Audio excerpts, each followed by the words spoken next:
ಸಾಯಂಕಾಲ ಯಶವಂತಪುರ ರೈಲು ನಿಲ್ದಾಣದ ಪ್ಲಾಟ್ಫಾರ್ಮ್ನಲ್ಲಿ ಶ್ರೇಯಾ ಮಂಗಳೂರಿಗೆ ಹೊರಡುವ ರೈಲಿಗಾಗಿ ಕಾಯುತ್ತಿದ್ದಳು. ರೈಲು ತಡವಾಗುವ ಚಿಂತೆಯಲ್ಲಿ ಮುಳುಗಿದ್ದಾಗ ಭುಜದ ಮೇಲೆ ಲ್ಯಾಪ್ಟಾಪ್ ಬ್ಯಾಗ್ ಹಾಕಿಕೊಂಡು ಸಮವಯಸ್ಕನಾದ ಒಬ್ಬ ಯುವಕ ಬಂದು ಆ ಬೆಂಚಿನ ಮೇಲೆ ಕುಳಿತನು. ಎಕ್ಸ್ಕ್ಯೂಸ್ ಮೀ, ಬಹುಶಃ ಇವತ್ತು ರೈಲು ತಡವಾಗುವ ಸಾಧ್ಯತೆ ಇದೆ ಅಲ್ವಾ ಎಂದು ಕೇಳಿದ. ಉತ್ತರಿಸಲು ಮನಸ್ಸಿಲ್ಲದಿದ್ದರೂ ಶಿಷ್ಟಾಚಾರಕ್ಕಾಗಿ ಶ್ರೇಯಾ ತಲೆಯಾಡಿಸಿದಳು. 2 ನಿಮಿಷಗಳ ನಂತರ ಬೇಡವೆನಿಸಿದಂತೆ ತಲೆ ಎತ್ತಿ ಅವನತ್ತ ನೋಡಿದಳು. ಅವನು ಸುಂದರನಾಗಿದ್ದನು. ಅವಳು ತನ್ನನ್ನು ನೋಡುತ್ತಿರುವುದನ್ನು ಗಮನಿಸಿದ ಯುವಕ ನಕ್ಕಾಗ ಶ್ರೇಯಾ ತಕ್ಷಣ ಎದುರಿನ ರೈಲಿನತ್ತ ತನ್ನ ದೃಷ್ಟಿ ಹರಿಸಿದಳು. ಇಬ್ಬರ ನಡುವೆ ಮತ್ತೆ ನೀರಸ ಮೌನ ಆವರಿಸಿತು. ಈ ಮಧ್ಯೆ ಬೇರೆ ಬೇರೆ ರೈಲುಗಳು ಬಂದು ಹೋದವು. ಅವರಿಗೆ ಬೇಕಾದ ರೈಲಿನ ಘೋಷಣೆಯಾದಾಗ ಶ್ರೇಯಾ ಎದ್ದು ನಿಂತಳು. ಅವಳು ಅವಸರದಲ್ಲಿ ರೈಲಿನ ಮೆಟ್ಟಿಲೇರಿ ಒಳಗೆ ಪ್ರವೇಶಿಸಲು ಯತ್ನಿಸಿದಳು. ಈ ಗಡಿಬಿಡಿಯಲ್ಲಿ ಅವಳ ಚಪ್ಪಲಿ ಕಿತ್ತು ಹೋಗಿ ಅವಳ ಕಾಲು ಪ್ಲಾಟ್ಫಾರ್ಮ್ನ ಅಡಿಗೆ ಸಿಲುಕಿತು. ಗಾಬರಿಯಲ್ಲಿ ಕಣ್ಣು ಬಿಡುತ್ತಿದ್ದ ಅವಳ ಹಿಂದೆ ನಿಂತಿದ್ದ ಆ ಯುವಕ ತಕ್ಷಣ ಬಾಗಿ ಅವಳ ಕಾಲನ್ನು ಜೋಪಾನವಾಗಿ ಮೇಲೆತ್ತಿದನು. ಆ ಶಾಕ್ನಲ್ಲಿ ಅವಳಿಗೆ ಸರಿಯಾಗಿ ನಡೆಯಲು ಆಗುತ್ತಿರಲಿಲ್ಲ. ಆಗ ಅವನು, ನಿಮಗೆ ಅಭ್ಯಂತರ ಇಲ್ಲದಿದ್ದರೆ ದಯವಿಟ್ಟು ನನ್ನ ಹೆಗಲ ಮೇಲೆ ಕೈ ಏರಿಸಿ ನಿಧಾನವಾಗಿ ನಡೆಯಿರಿ, ಇಲ್ಲದಿದ್ದರೆ ರೈಲು ಮಿಸ್ ಆಗುತ್ತದೆ ಎಂದನು. ಶ್ರೇಯಾ ಒಪ್ಪಿದಳು. ಅವನ ಹೆಗಲಿನ ಆಸರೆ ಪಡೆದು ನಿಧಾನವಾಗಿ ಮೆಟ್ಟಿಲೇರಿ ರೈಲಿನ ಒಳಗೆ ಪ್ರವೇಶಿಸಿದಳು. ಅಂತೂ ಒಂದು ಕಡೆ ಇಬ್ಬರಿಗೂ ಸೀಟ್ ಸಿಕ್ಕಿತು. ಅವನು ಅವಳ ಎದುರಿಗೆ ಕುಳಿತು ತನ್ನ ವಾಟರ್ ಬಾಟಲ್ ಅನ್ನು ನೀಡಿದನು. ಆಯಾಸಗೊಂಡಿದ್ದ ಶ್ರೇಯಾ ನೀರು ಕುಡಿದಳು. ಥ್ಯಾಂಕ್ಸ್, ನನ್ನ ಹೆಸರು ದೀಪಕ್, ನಿಮ್ಮ ಹೆಸರು ಎಂದು ಅವನು ಕೇಳಿದ. ಶ್ರೇಯಾ ಎಂದಳು. ನಾನು ಮಂಗಳೂರಿಗೆ ಹೋಗುತ್ತಿದ್ದೇನೆ. ಹಾಗಾದರೆ ನಿಮ್ಮ ಮನೆ ಇಲ್ಲೇನಾ ಎಂದು ಕೇಳಿದ. ಹೌದು, ಯಶವಂತಪುರದಲ್ಲಿ. ಮಂಗಳೂರಿನಲ್ಲಿ ಮ್ಯಾನೇಜ್ಮೆಂಟ್ನಲ್ಲಿ ಡಿಪ್ಲೊಮಾ ಮಾಡುತ್ತಿದ್ದೇನೆ ಎಂದಳು. ಮತ್ತೆ ನೀವು ಎಂದು ಕೇಳಿದಳು. ನಾನು ಮಂಗಳೂರಿಗೆ ಹೋಗುತ್ತಿದ್ದೇನೆ, ನನ್ನ ಅಣ್ಣನನ್ನು ಭೇಟಿಯಾಗಲು ಎಂದು ದೀಪಕ್ ಹೇಳಿದ. ಪ್ರೀತಿಯ ಕಂದಕ. ಅಷ್ಟರಲ್ಲಿ 5-6 ಜನ ಅದೇ ಕಂಪಾರ್ಟ್ಮೆಂಟ್ಗೆ ಏರಿ ಬಂದು ಶ್ರೇಯಾಳ ಪಕ್ಕದಲ್ಲಿ 3 ಕುಳಿತರು. ಅವರ ಬಾಯಿಯಿಂದ ಮದ್ಯದ ದುರ್ನಾಥ ಬಡಿಯುತ್ತಿತ್ತು. ಶ್ರೇಯಾಳಿಗೆ ಆ ಕೆಟ್ಟ ಪರಿಸರದಲ್ಲಿ ಉಸಿರಾಡಲಿಕ್ಕೂ ಕಷ್ಟವಾಯಿತು. ಅವಳ ಎದುರಿಗೆ ಕುಳಿತಿದ್ದ ಉಳಿದ ಇಬ್ಬರು ಬೇಕೆಂದೇ ಅಶ್ಲೀಲವಾಗಿ ಮಾತನಾಡಿ ನಗತೊಡಗಿದರು. ಕೈಮೀರಿದ ಈ ಪರಿಸ್ಥಿತಿಯನ್ನು ಗಮನಿಸಿದ ದೀಪಕ್, ಡಾರ್ಲಿಂಗ್, ನಿನ್ನ ಕಾಲಿಗೆ ಪೆಟ್ಟಾಗಿದೆ. ನೀನು ಈ ಕಡೆ ಕಿಟಕಿ ಬದಿಗೆ ಬಾ, ಮೇಲಿನ ಬರ್ತ್ ಖಾಲಿ ಇದೆ, ಇಲ್ಲಿಂದ ಹತ್ತಿ ಮೇಲೆ ಹೋಗಿ ಮಲಗು ಎಂದನು. ಪರಿಸ್ಥಿತಿ ಅರಿತ ಶ್ರೇಯಾ ಅವನ ಆಜ್ಞಾಕಾರಿ ಶಿಷ್ಯಳಂತೆ ಹಾಗೆ ಮಾಡಿದಳು. ದೀಪಕ್ನ ಸಹಾಯದಿಂದ ಅವಳು ಮೇಲಿನ ಬರ್ತ್ಗೆ ಏರಿದಳು. ಇತ್ತ ಕಾಲಿನ ನೋವನ್ನು ಸಹಿಸಬೇಕಿತ್ತು. ಅವಳ ಸಂಕಟವನ್ನು ಗುರುತಿಸಿದ ದೀಪಕ್ ತನ್ನ ಬ್ಯಾಗ್ ತಡಕಾಡಿ ಎಮರ್ಜೆನ್ಸಿಗೆ ಇರಿಸಿದ್ದ ಮೂವ್ ಆಯಿಂಟ್ಮೆಂಟ್ ಟ್ಯೂಬ್ ಅನ್ನು ಕಾಲಿಗೆ ಹಚ್ಚಿಕೊಳ್ಳುವಂತೆ ನೀಡಿದನು. ಅವಳಿಗೆ ಅರಿವಿಲ್ಲದೆ ಮಾತು ಹೊರಬಂತು, thanks a lot, you are too good. ಇವರಿಬ್ಬರು ಪತಿ ಪತ್ನಿ ಇರಬೇಕು ಎಂದು ಗ್ರಹಿಸಿದ ಆ ಕಿಡಿಗೇಡಿಗಳು ಮತ್ತೇನೂ ಕಮೆಂಟ್ ಮಾಡದೆ ಮುಂದಿನ ನಿಲ್ದಾಣದಲ್ಲಿ ಇಳಿದು ಹೋದರು. ಶ್ರೇಯಾಳಿಗೆ ಹೋದ ಜೀವ ಬಂದಂತಾಯಿತು. ದೀಪಕ್ ಇಲ್ಲದಿದ್ದರೆ ಇಂದಿನ ಪ್ರಯಾಣ ಅಪೂರ್ಣ ಎನಿಸಿತು. ಆಗ ಶ್ರೇಯಾ, ದೀಪಕ್, ಇವತ್ತು ನೀವು ಇಲ್ಲದಿದ್ದರೆ ನನ್ನ ಗತಿ ಏನಾಗುತ್ತಿತ್ತು? ಯಾವ ಮಾತುಗಳಲ್ಲಿ ನಿಮಗೆ ಧನ್ಯವಾದ ತಿಳಿಸಲಿ? ಇವತ್ತು ನೀವು ನನಗೇನು ಮಾಡಿದ್ದೀರೋ ಕೇವಲ ಥ್ಯಾಂಕ್ಸ್ ಎಂದು ಹೇಳಿ ಮುಗಿಸಿದರೆ ಅತಿ ಕ್ಷುಲ್ಲಕವಾಗುತ್ತದೆ ಎಂದಳು. ಓ ಕಮಾನ್ ಶ್ರೇಯಾ, ನನ್ನ ಜಾಗದಲ್ಲಿ ಬೇರೆ ಯಾರೇ ಇದ್ದಿದ್ದರೂ ಇಷ್ಟು ಮಾತ್ರದ ಸಹಾಯ ಖಂಡಿತ ಮಾಡುತ್ತಿದ್ದರು. ಇದರಲ್ಲಿ ನನ್ನ ಹೆಚ್ಚುಗಾರಿಕೆ ಏನೂ ಇಲ್ಲ ಎಂದ ದೀಪಕ್. ಹೀಗೆ ಇವರು ಮಾತನಾಡುತ್ತಿರುವಾಗ ಮಂಗಳೂರು ತಲುಪಿತು. ಶ್ರೇಯಾ ತನ್ನ ಬ್ಯಾಗಿನಲ್ಲಿದ್ದ ಮತ್ತೊಂದು ಜೊತೆ ಚಪ್ಪಲಿಯನ್ನು ಬಳಸಲು ಯತ್ನಿಸಿದಳು. ಆದರೆ ಪಾದದ ಊತದ ಕಾರಣ ಅದರಲ್ಲಿ ಕಾಲು ತೂರಿಸಲಾಗದೆ ಒದ್ದಾಡಿದಳು. ದೀಪಕ್ ತಕ್ಷಣ ತಾನು ಧರಿಸಿದ ಚಪ್ಪಲಿಯನ್ನು ಅವಳಿಗೆ ನೀಡಿದನು. ಶ್ರೇಯಾ ಅದನ್ನು ಹಾಯಾಗಿ ಹಾಕಿಕೊಂಡಳು.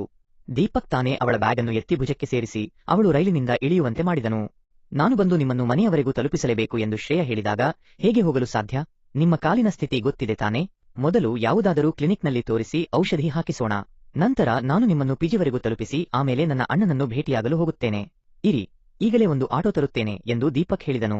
ಪ್ರೀತಿಯ ಕೊಂಡಿ. ದೀಪಕ್ ಒಂದು ಆಟೋ ಕರೆದು ಹತ್ತಿರದ ಉತ್ತಮ ಕ್ಲಿನಿಕ್ಗೆ ಕರೆದೊಯ್ದನು. ಡಾಕ್ಟರ್ ಅವಳನ್ನು ಪರೀಕ್ಷಿಸಿ, ಫ್ರಾಕ್ಚರ್ ಏನೂ ಆಗಿಲ್ಲ, ಆಕಸ್ಮಿಕ ಉಳುಕಿನಿಂದ ಹೀಗೆ ಬಾತುಕೊಂಡಿದೆ, ಇದಕ್ಕೆ ಕೋಲ್ಡ್ ಬ್ಯಾಂಡೇಜ್ ಹಾಕಿ ಇಂಜೆಕ್ಷನ್ ಕೊಡುತ್ತೇನೆ, ಇವತ್ತು ನಾಳೆ ಮಾತ್ರೆ ತೆಗೆದುಕೊಂಡು ವಿಶ್ರಾಂತಿ ಪಡೆದರೆ ಎಲ್ಲಾ ಸರಿ ಹೋಗುತ್ತದೆ ಎಂದರು. ದೀಪಕ್ ವೈದ್ಯರಿಗೆ ತಾನೇ ಹಣ ಕೊಡುತ್ತೇನೆ ಎಂದಾಗ ಶ್ರೇಯಾ ವಿರೋಧಿಸಿ ತಾನೇ ನೀಡಿದಳು. ಅಲ್ಲಿಂದ ಮಾತ್ರೆ ಪಡೆದು ಮತ್ತೊಂದು ಆಟೋದಲ್ಲಿ ಅವಳ ಪಿಜಿಗೆ ಹೊರಟರು. ಕೋಲ್ಡ್ ಬ್ಯಾಂಡೇಜ್ ಮತ್ತು ಇಂಜೆಕ್ಷನ್ ಪ್ರಭಾವದಿಂದ ಅವಳು ತುಸು ಚೇತರಿಸಿಕೊಂಡಿದ್ದಳು. ದೀಪಕ್ ಅವಳನ್ನು ಅವಳ ಕೋಣೆಯವರೆಗೂ ನಡೆಸಿಕೊಂಡು ಹೋದನು. ಅವನು ಹೊರಡುವೆನೆಂದಾಗ ಶ್ರೇಯಾ, ಪ್ಲೀಸ್ ಇರಿ, ಕಾಫಿ ಕುಡಿದು ಹೋಗಿ ಎಂದಳು. ಪರವಾಗಿಲ್ಲ, ಬೇಡ, ಈಗಾಗಲೇ ತಡವಾಗಿದೆ, ಅಣ್ಣ ನನಗಾಗಿ ಕಾಯುತ್ತಿರಬಹುದು, ನಾವು ಮತ್ತೊಮ್ಮೆ ಭೇಟಿಯಾದಾಗ ಕಾಫಿ ಕುಡಿಸುವಿ, ಈಗ ವಿಶ್ರಾಂತಿ ಪಡೆಯಿರಿ ಎಂದು ಹೊರಡುವಾಗ ದೀಪಕ್ ಹಾರ್ದಿಕವಾಗಿ ಅವಳ ಕೈ ಕುಲುಕಿದನು. ಶ್ರೇಯಾಳಿಗೆ ಹತ್ತಿರದ ನೆಂಟರನ್ನು ಕಳುಹಿಸಿಕೊಡುವಷ್ಟೇ ನೋವಾಯಿತು. ನಿಧಾನವಾಗಿ ಬಾಗಿಲವರೆಗೂ ಬಂದು ಕೈಯಾಡಿಸುತ್ತಾ ಅವನನ್ನು ಬೀಳ್ಕೊಟ್ಟಳು. ಸ್ವಲ್ಪ ಹೊತ್ತಿನ ನಂತರ ಮಂಚದ ಮೇಲೆ ಮಲಗಿದ ಶ್ರೇಯಾಳಿಗೆ ಕಣ್ಣು ಮುಚ್ಚಿದಾಗ ಕೇವಲ ದೀಪಕ್ನ ಚಿತ್ರಗಳೇ ಕಂಡುಬಂದವು. ಅವಳ ದೇಹ ಇಡೀ ಮಧುರವಾಗಿ ಕಂಪಿಸಿತು.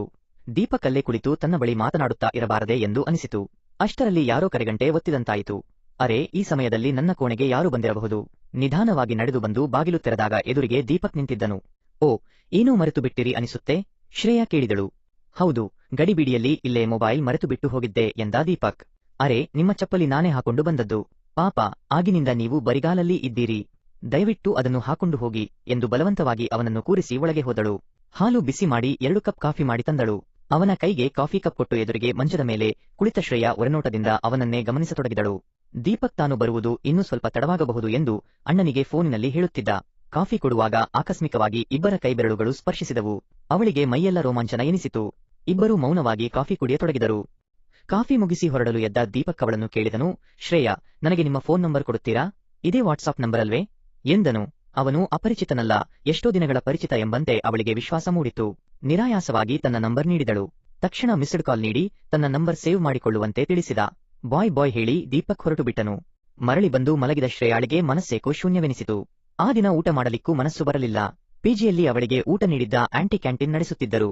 ಇವತ್ತು ಊಟ ಬೇಡ ಎಂದು ಅವಳು ಅವರಿಗೆ ತಿಳಿಸಿ ಹಾಲು ಕುಡಿದು ಮಾತ್ರೆ ನುಂಗಿ ಮಲಗಿಬಿಟ್ಟಳು. ಆ ದಿನದ ಘಟನೆಗಳನ್ನು ಅದೆಷ್ಟು ಸಲ ನೆನಪಿಸಿಕೊಂಡಳು. ಅವಳಿಗೆ ಅದ್ಯಾವಾಗ ನಿದ್ದೆ ಬಂದಿತ್ತು ಗೊತ್ತೇ ಆಗಲಿಲ್ಲ. ಬೆಳಿಗ್ಗೆ ತಡವಾಗಿ ಎದ್ದು ನೋಡಿದಾಗ ಈಗಾಗಲೇ 8 ಗಂಟೆಯಾಗಿತ್ತು. ಇನ್ನು ಮೊದಲ ಪೀರಿಯಡ್ ಹೋಯ್ತು ಎಂದು ಬೇಗ ತಯಾರಾಗಿ ಕಾಲೇಜಿಗೆ ಹೊರಟಳು. ಗೆಳೆತನದಿಂದ ಪ್ರೀತಿಗೆ ಹೀಗೆ 1 ವಾರ ಕಳೆದು ಹೋಯಿತು. ಕಾಲೇಜಿಗೆ ದಸರಾ ರಜೆ ಸಿಕ್ಕಿತ್ತು. ಅಂದು ಶ್ರೇಯಾಳಿಗೆ ದೀಪಕ್ನ ನೆನಪು ಬಹುವಾಗಿ ಕಾಡಿತ್ತು. ತಾನೇ ಫೋನ್ ಮಾಡುವುದಾಗಿ ಹೇಳಿದ್ದ. ಆದರೆ ಇದುವರೆಗೂ ಒಂದು ಮೆಸೇಜ್ ಸಹ ಕಳಿಸಿರಲಿಲ್ಲ.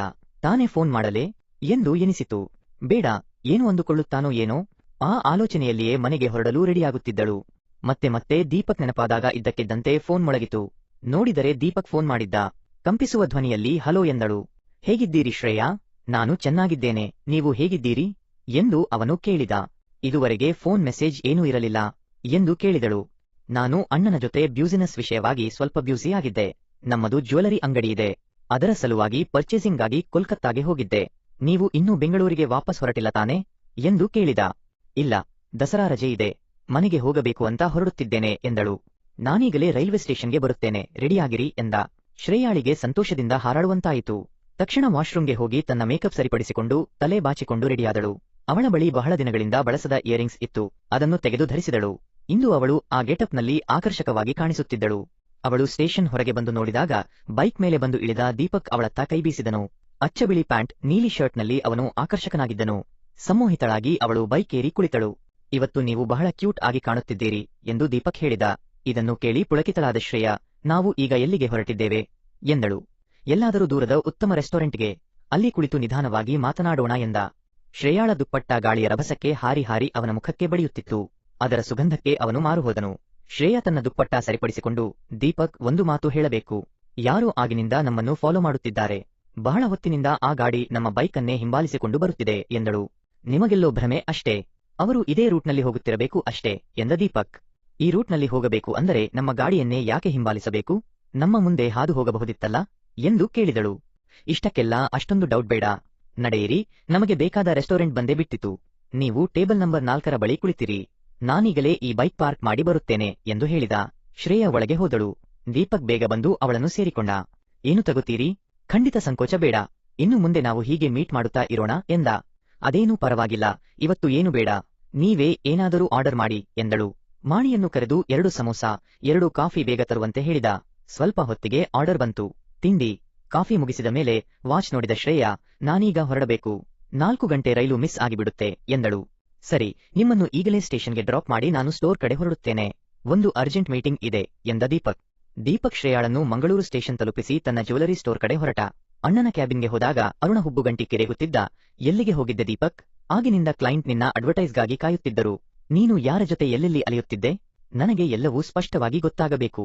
ನಾನು ನನ್ನ ಫ್ರೆಂಡ್ ಶ್ರೇಯಾಳನ್ನು ಭೇಟಿಯಾಗಲು ಹೋಗಿದ್ದೆ, ನಿನಗೆ ಹೇಳಿಯೇ ಹೋಗಿದ್ದೆ ಅಲ್ಲವೇ ಎಂದ. ಅದೆಲ್ಲ ನನಗೆ ಗೊತ್ತಿಲ್ಲ. ಅಂತಹ ಮಿಡಲ್ ಕ್ಲಾಸ್ ಜನರ ಜೊತೆ ನಿನ್ನದೇನು ಮಾತುಕತೆ? ಬ್ಯೂಸಿನೆಸ್ ಮಾಡುವವರ ಲಕ್ಷಣವೇ ಇದು?